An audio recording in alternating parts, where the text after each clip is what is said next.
नमस्कार, मेरा नाम डॉक्टर प्रदीप कुमार सिंघल। मैं संस्कृति संज्ञान संस्था का अध्यक्ष हूँ और हमारी संस्था अपने जो सनातन समाज में हमारी सनातन संस्कृति और धर्म में जो आस्था कम हो रही है उसको पुनर्स्थापित एवं पुनर्जीवित करने के लिए कार्य कर रही है। आज ये हमारा सौभाग्य है कि आदरणीय श्री ब्रह्म रत्न अग्रवाल जी जो यूएसए फ्लोरिडा में रहते हैं, दिल्ली में हमारे मेहमान हैं। यूएसए में इन्होंने हिंदू यूनिवर्सिटी ऑफ अमेरिका की भी स्थापना की है और इन्होंने जो हमारी सनातन संस्कृति और धर्म के देवी देवता हैं उन पर वैज्ञानिक शोध किया है और इस पर एक उन्होंने किताब प्रकाशित की है। इस किताब को प्राप्त करने के लिए हमारी संस्था से आप संपर्क कर सकते हैं। श्री ब्रह्मरत्न अग्रवाल जी ने इन देवी देवताओं की मूर्ति पर एक वीडियो सीरीज भी निकाली है। इसका भाग 1 हम पहले प्रस्तुत कर चुके हैं, उसे आप अवश्य देखें।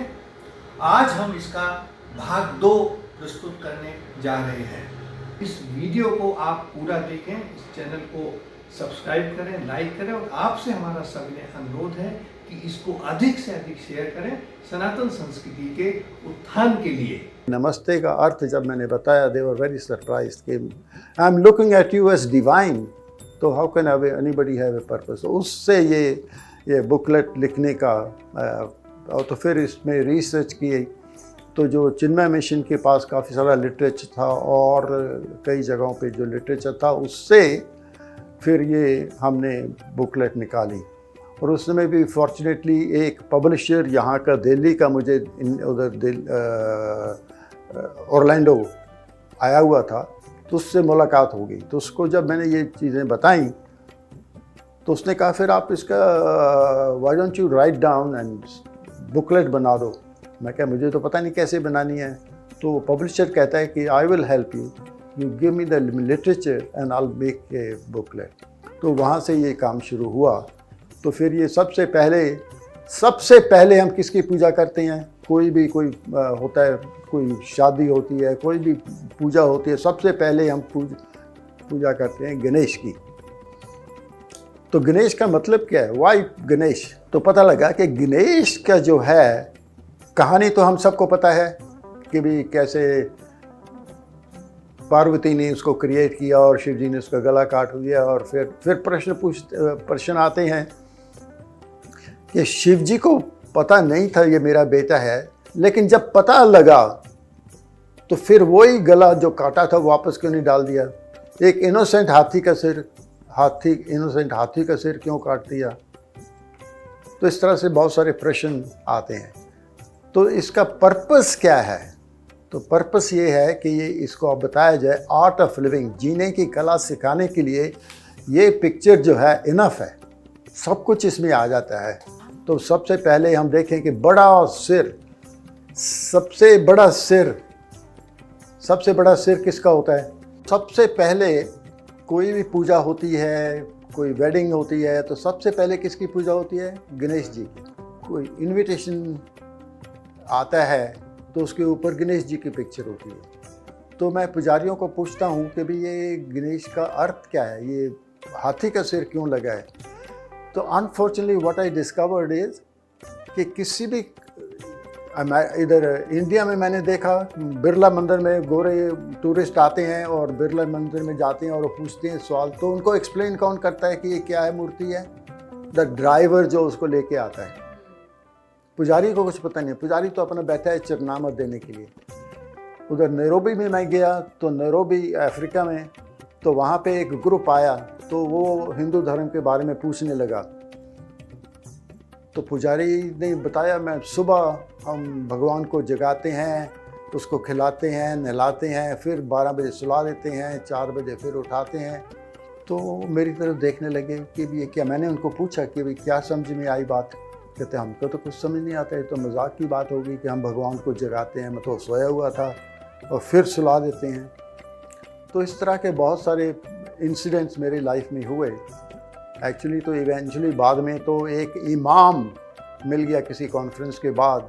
इमाम मुझे पूछता है, ऐसे बातचीत होने लगी, तो मेरे बाई चांस ये जब बन गई उसके बाद तो ये बुकलेट उसको दिखाई मैंने कि गणेश का ये अर्थ होता है। वो इतना हैरान कि ये मूर्तियों का कोई अर्थ होता है, तो फिर आप सारी दुनिया को बताते क्यों नहीं? हमने मुसलमानों ने तो इतने मंदिर तोड़ दिए, मूर्तियाँ तोड़ दी, और आपने बताया नहीं कभी ये मूर्तियों का कोई अर्थ होता है। They are not stones. और उसने सारी बुकलेट मेरे से देखी कि इसका सबका मुझे अर्थ जानना है, और इतना हैरान। बाद में इवेंचुअली मुझे क्या कहता है, imam of a mosque in Orlando, तो कहता है 98.5% Muslims have no idea what Quran is, what Islam is. तो ये तकलीफ़ ये है कि रिलीजन, सब रिलीजन्स की प्रॉब्लम है कि जो प्रीचर्स हैं उनको भी अपने धर्म के बारे में बहुत ज़्यादा पता नहीं है। तो ये हम गणेश की बात कर रहे थे कि भाई ये इतना बड़ा सिर, हाथी का सिर क्यों? तो ये सबके मन में प्रश्न होना चाहिए। हमारे हिंदू धर्म में क्वेश्चनिंग अलाउड की बात नहीं है। इस्लाम में और क्रिश्चियनिटी में प्रॉब्लम है क्वेश्चन पूछना, लेकिन हमारे धर्म में तो सारा लिटरेचर क्वेश्चन आंसर पे बेस्ड है। गीता सारी क्वेश्चन आंसर पे बेस्ड है। भगवान ने अपने दर्शन भी दे दिए तो भी अर्जेंट क्वेश्चन पूछे जाता है, तो इनकरेज किया जाता है। The only way to learn is to question. तो ये बड़ा सिर, सबसे बड़ा सिर हाथी का क्यों है? क्योंकि शिव जी के बेटे थे वो। जब शिव जी को पता लगा ये मेरा बेटा है पार्वती के थ्रू, ये कैसे, तो उन्होंने कहा कि भाई ओके, सारी दुनिया का ज्ञान मैं इसको देना चाहता हूँ। तो फिर ऐसा प्रश्न आता है कि भाई सारी दुनिया का ज्ञान तो ये छोटे से सिर में कैसे आएगा? तो सबसे बड़ा सिर दुनिया में कौन सा है? तो हाथी का। तो सिंबॉलिकली उन्होंने हाथी का सिर उस पर लगाया, और उनको सारी टीचिंग जो हिंदू धर्म क्या है उसके बारे में, क्योंकि उन शिव जी को आदि गुरु मानते हैं, सारी दुनिया का नॉलेज उनके पास है। और बड़ा सिर क्या करता है? Think big. तो आपने दुनिया में कुछ प्राप्त करना है तो क्या करना चाहिए? Think big. ये हमको लेसन है, फर्स्ट लेसन, कि थिंक बिग। हम तो पहले भारत में मैं देखता हूँ कि सोचते लोग बहुत कम हैं। नहीं तो जिस कम्युनिटी के पास ये गणेश जैसी पिक्चर हो, इसके आदर्श पता हो, और राम और कृष्ण जैसे आदर्श हों, वो किस तरह से इस तरह से सफरिंग के थ्रू गई इतने साल। तो बड़ी सोच होनी चाहिए, बड़ी सोच। तो बड़े बड़े कान, कितने बड़े कान हैं गणेश जी के? क्यों इतने बड़े कान दिखाए हैं? कि सबसे इम्पोर्टेंट काम है कि सुनना, और ध्यान से सुनना। एक तो होता है हियरिंग, एक होता है लिसनिंग। तो हमारा ये एम्फसाइज करता है लिसनिंग, कि पूरा ध्यान जो आदमी बात कर रहा है उसको हम सुने, और सुनने के बाद फिर मुंह तो बंद है गणेश जी का, तो don't react, don't start replying. और हम भारत में, मुझे देख के ये बड़ी फील होता है कि before I finish speaking people will interrupt and they will say कि हाँ हाँ हाँ हाँ मुझे पता है, मुझे पता है, या फिर वो अपनी कहानी बतानी शुरू करें। तो इसमें गणेश जी के मुंह के ऊपर सूंड आ जाती है, मुंह बंद है, ताकि जो सुना है उसको ध्यान से सुनने के बाद समझने की कोशिश करो कि जो कुछ मैंने सुना है, इज़ इट द ट्रुथ, कि कुछ और मतलब हो सकता है। जैसे अमेरिका में ऐसा कहते हैं, is this what you are saying, will repeat और आस्क द पर्सन कि is this what you are saying, is this what you mean. क्योंकि आपने कुछ कहा और उसका मतलब क्या है वो जब तक आप नहीं समझेंगे तो उत्तर देने में तकलीफ होती है। और कई दफ़ा आदमी पूछता नहीं, तो फिर 10 साल बाद कहता है कि आपने ये कहा था। फिर आदमी कहता है नहीं नहीं नहीं, मैंने ये नहीं कहा था, मेरा मतलब तो 10 साल उसके सफरिंग के थ्रू किया। तो ये मोस्ट इम्पॉर्टेंट है, सुनने के बाद उसको समझना कि क्या पूछा गया है बिफोर वी रिएक्ट। सबसे बड़ी प्रॉब्लम क्या होती है कि we react and then we regret. और सब सुनने के बाद हम कहते हैं हज़म किया, have you digested what I said, तो बड़ा पेट। तो जो कुछ सुना उसको पेट में रखो, जो इंटरेक्शन करना है तो जॉब दे सकते हैं, लेकिन जो सुना उसको समझो और उसकी लाइफ में उसको यूटिलाइज करो। फिर ये सूंड है कि भी किस तरह से एक इंस्ट्रूमेंट है जो एक पत्ता भी, एक तिनका भी उठा सकता है और एक लॉग भी उठा सकता है, कितनी बड़ी।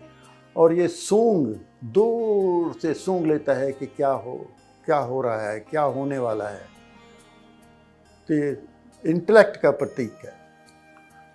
और छोटी छोटी आंखें, तो टोटल कंसंट्रेशन। जब हम ध्यान से किसी को देखते हैं तो क्या होता है, आंखें छोटी हो जाती हैं। और फिर ये जो इसके फेस पे इतने रिंकल्स वो हैं, इसका सिग्निफिकेंस क्या है कि आपको कोई डांटे, कुछ बुरा भी कहे, जैसे हाथी के तुम सुई चुभो तो उसको कोई फ़र्क नहीं पड़ेगा।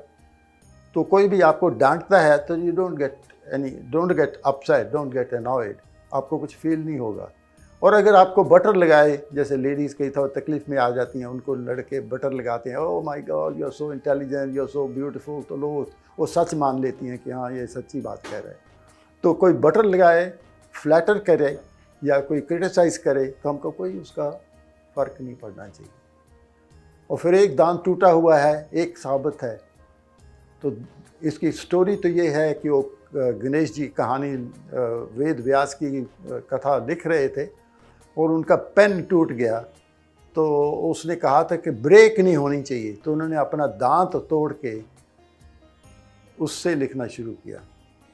तो इसका भी अर्थ ये है कि भी कैसे नो एक्सक्यूज़, जो आप काम कर रहे हैं वो पूरे ढंग से करना, लेकिन उसमें कोई एक्सक्यूज़ नहीं होना चाहिए, नहीं तो हम कोई ना कोई एक्सक्यूज़ ढूंढ लेते हैं।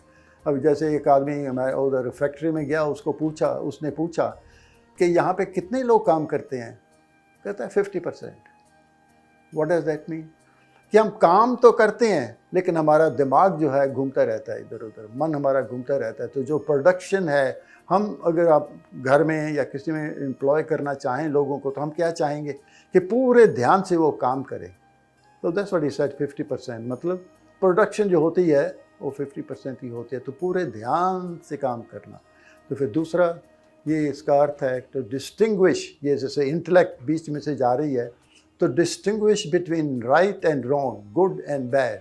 तो ये इंटेलेक्ट का काम है कि जो कुछ भी हम सुनते हैं, जो कुछ भी हम करते हैं, उसमें डिस्क्रिमिनेट करना कि जो मैं कर रहा हूँ वो ठीक है, गलत है। तो ये बहुत इम्पॉर्टेंट है। और फिर सारी बॉडी में ये जैसे पेट में, और फिर सारे हाथों में भी चीज़ें दिखाई गई हैं कि उनका रोप टू अट्रैक्ट पीपल और टू एक्स जो है to detach yourself from people या अननेसेसरी थिंग्स। और फिर ये चूहा जो है, ये बड़ा प्रश्न सबके मन में आता है कि भाई ये चूहा जो है, ये इसकी सवारी, अभी ये सबके मन में प्रश्न होना चाहिए कि भाई इतनी बड़ी बॉडी चूहे के ऊपर कैसे बैठ सकती है। लेकिन हम पूछते नहीं। क्यों नहीं पूछते? क्योंकि पेरेंट्स को पता नहीं है और दूसरे पुजारी को पता नहीं है। चूहा मन का प्रतीक है, डिज़ायर का प्रतीक है। ये सारे जो है, अब गणेश जी कहीं बैठे नहीं है आसमान में, ये प्रतीक है, ये सिंबल है, ये हमको शिक्षा देने के लिए बनाई गई है। तो चूहा मन का प्रतीक है कि चूहा हमेशा इज़ ऑलवेज वॉन्डरिंग, कभी भी चैन से बैठा नहीं होता है। तो वो उसके ऊपर बैठने का मतलब कि छोटा सा मन और उसको कंट्रोल करने के लिए इतनी सारी बॉडी। अभी हम भी अपने लाइफ में देखें कि मन को कंट्रोल करने के लिए कितना मुश्किल होता है। हम सोचते हैं कि सुबह 4 बजे उठूँगा, और सुबह 4 बजे मन क्या कहता है? क्या कहता है मन? आज थोड़ा कल से उठूँगा। तो कुछ भी आप निश्चय करेंगे, कुछ भी डिसाइड करेंगे, तो मन उसमें करने नहीं देगा आपको। तो इसलिए बहुत इम्पोर्टेंट है कि मन का काम जो होना चाहिए टू एग्जीक्यूट। बुद्धि ने डिसाइड कर लिया कि क्या करना है, फिर मन का काम है to execute, not to raise objection या हर्डल्स। लेकिन वो करेगा ही, इसलिए उसको दिखाया गया है कि वो पाँव में बैठा है कि गणेश जी जहाँ भी जाना चाहें तो मन उसमें रोड़े नहीं अटकाएगा, उस पर बैठेंगे और चूहा मन जो है वो उसको ले जाएगा। तो इस तरह से ये सारी जो यहाँ पे चीज़ें दिखाई गई हैं, उससे हमको जीने की कला सीखने के लिए ये सारी शिक्षा मिलती है। और एक ही देवता जो हैं वो इनफ है, लेकिन ये पता ना होने के कारण इसका जो यूज़फुलनेस उसकी जो, इसलिए हमने ये बुकलेट निकाली थी।